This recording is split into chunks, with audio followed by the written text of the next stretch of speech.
What's going on? Crypto Guy here, coming at you with another video. Today is December 27th, 2017. I wanted to talk to you a little bit today about um, why I decided to get into cryptocurrency. Basically, the reason why I got into this journey, to make money. Um, so before I get into that, let's talk a little bit about the markets. Today was a pretty boring day in the cryptocurrency market. Not too much took place. Um, Actually, in the past couple of minutes, Bitcoin took a bit of a plunge. Looks like it's kind of recovering right now. It was at a low of about 14.4. Now it's at 14.8, so it's recovering. BitConnect is up slightly and recovering as well. Actually, it's one of the only green currencies on the top 20. So that's pretty good. Let's talk about that, and let's get right into it, I guess. Right. So the reason why I'm doing these videos, actually, before I get into that, the reason why I'm talking about this is my sponsor on BitConnect. He put out a video today talking about um, the secret sauce on being successful, why he became successful his in his journey. And one of the things he said that kind of made me think a lot was, you know, he said, do what you do best. You know, don't don't do what you don't do best. Do what you do best. Find out what you do best and do it. And for him, it happens to be social media, making videos, marketing, and in the end, cryptocurrency trading. So those five things, or four or five things, he was able to monetize and get in before everyone else was there. Basically, create um, a net to capture people, and he did it very successfully. Um, so it made me think, okay, what am I good at? What are my attributes, and how can I, contribute to this in the cryptocurrency space and add value, right? So I think one of the things I'm good at personally is weeding through news articles and reading through information and kind of um, picking out things that are common sense, picking out things that are intuitive, and throwing out all of the FUD, throwing out all of the false and misleading information. And that has proven to be successful because I have actually traded with, with the stock markets. And I've gotten into biopharmaceuticals, and I used to play FDA plays. So basically, if a drug was going through the FDA, I would play the buy side or the short side and make my appropriate bet, if you will. And usually I was pretty successful. And I did it based upon information. I did it based upon reading a bunch of articles, reading a bunch of information, and weeding through all of the nonsense and finding the pure data and using that to my advantage. So when I first got into cryptocurrency, into Bitcoin, I did the same thing. I read through a whole bunch of articles, for months, months upon months, and to the point where my wife was like, she knew exactly what I was doing whenever I had my computer open. She wouldn't even have to ask me. I'd be looking up cryptocurrency. I'd be looking up Bitcoin and trying to figure out, what's the deal with Bitcoin? What's the deal with cryptocurrency? And one of the major questions I had, my coworkers had when I was talking to them about it was, why does cryptocurrency even have value, right? It's a bunch of zeros and ones. There's no gold backing it. There's nothing backing it. Why is there value? So I didn't have a good answer for them.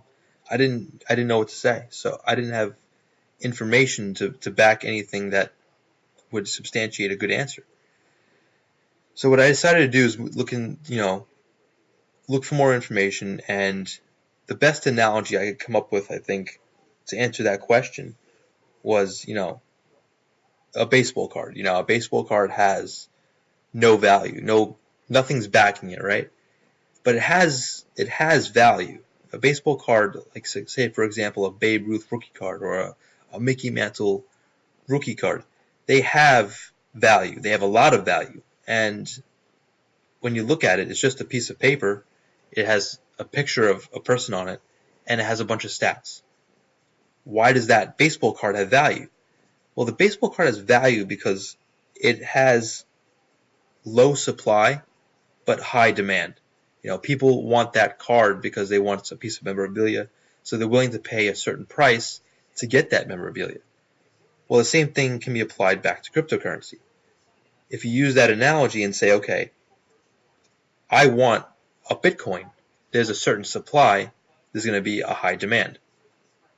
So I think that's what we're seeing here, is that there is a lot. It's basic economics, right? It's supply and demand. And for a while, before 2017, we had a perfect balance of supply and demand. It stayed within that $900 to $1,000 region, every now and then dipping down, coming back up. But in 2017, I think what happened, we hit a critical, I'll call it a desalinization point again, where basically there was way more demand than there was supply through the entire scale of balance, and it sparked a herd mentality. So everybody rushed into the cryptocurrency world, and here we are, 1 year at the very end of the year of 2017 at $563 billion. It's amazing how far the cryptocurrencies have come, and it's really just pure supply and demand. Understandably, there's nothing backing it, but that's the beauty of it. It's just pure economics. It's pure supply and demand. It's one person wants this. How much are you willing to pay for it? This amount of money. Boom, you have it because that person has agreed to pay that amount of money. It's great. it's a great system, and the people own it. Banks. There's no third party. No one to dip their fingers into it. It's pure person to person, peer to peer supply and demand, and that's I think what cryptocurrency is all about. So going back to the original question is, what value do I add to the cryptocurrency world, and why do I do these videos? It's, I think, to help people that are on the fence about cryptocurrency.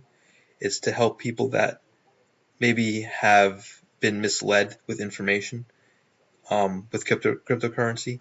For those of you who don't know what FUD is, it's basically fear, uncertainty, and doubt. So basically, I'm here as a small advocate for cryptocurrency, and I'm creating a space for pure information. I might be wrong. I might be already tainted in my thought process, and that's where your intuition and your research will come in handy. And if you can find errors in my research, that's great, because that means you're doing your part, your due diligence in understanding the cryptocurrency space. So I think my value in this space, in the cryptocurrency space, is just to regurgitate pure information, regurgitate valuable information that you might already know, but I put it in a way, I think, or at least I try to put it in a way that makes it clear and simplistic for people to understand. And I try not to bias myself. I try not to. I mean, obviously, I'm human. I'm going to be biased. I'm going to read into things, but I try my best to put those things aside and look at the pure information and regurgitate that to you in the form of a video. So I do these BitConnect videos more as a documentation of my journey, to show you where I've been and where I started at and where my ultimate goal is. And my ultimate goal is going to be, financial freedom. Basically, have enough passive income so that I don't have to worry about, the next month's bill, or if we can go on vacation next year, or, whatever it may be. I want to be able to live comfortably and have this nice chunk of income, and hopefully make that grow so that I can potentially even retire early if cryptocurrency becomes even larger than it is. And I think it's going to. I really do. I really think it's going to be the next wave in our um, economic economic history. So while I'm on here, I guess let me touch upon what I did last night. So I tried to use the BitConnect platform as a little exchange platform. And the first trade worked well. The second trade actually backfired in my face. So it's actually good it happened, because my mistakes become your lessons and become things that you can learn from. So what I did was I was monitoring, like I showed in the last video, I was monitoring the BTC to BCC value. And I noticed that at one point the BTC to BCC value plummeted real fast. So I had a whole bunch of money sitting in my lending wallet. So I purchased a whole bunch of BitConnect coin. I transferred into BitConnect coins, and I let it sit there. And within 5 to 10 minutes, that value had, the BTC to BCC value had skyrocketed back to its normal levels, around 414 or so. I had purchased it at 357. So I made a pretty substantial little gain. Later on that night, I tried to redo the same thing going backwards. So what I actually ended up doing was purchasing Bitcoin to reserve the value, and I was hoping that the BitConnect coin ratio would drop again so I could redo the whole thing, redo the cycle again. What ended up happening was BitConnect coin started to explode. The BTC to BCC value exploded, and what I ended up doing was buying it back up here, chasing all the way up here, because I thought that it was part of a much larger move. I thought it was going to break out like all the other coins on the market and explode beyond and go to the overbought region. I was wrong. So I ended up actually holding the coins overnight, and in the morning I actually ended up selling for a small loss. So that particular trade didn't work out. So what I suggest, and this is a lesson actually, is don't chase. Use your intuition, use your gut when you make these trades. If you want to make these trades, buy low, sell high. Don't you have to remove your emotion a little bit and actually think clearly, and trade clearly. That's something I didn't do yesterday. The first trade was a very strategic move. It worked out for me. The second one didn't, so I actually ended up with a small loss between the two trades. So it was a lesson learned. It's something that I'll probably I'll work on. I'll work on that. All right. So if you like the video, like and subscribe, please. I'd like to hear your opinions. I'd like to hear your thoughts about cryptocurrency in general, and I want to hear what you think about this video. If you think I add value to the cryptocurrency space, that's great. I will keep on doing my my journey, because I do want to show people that it is possible to make a lot of money in this space, and I'm just trying to help.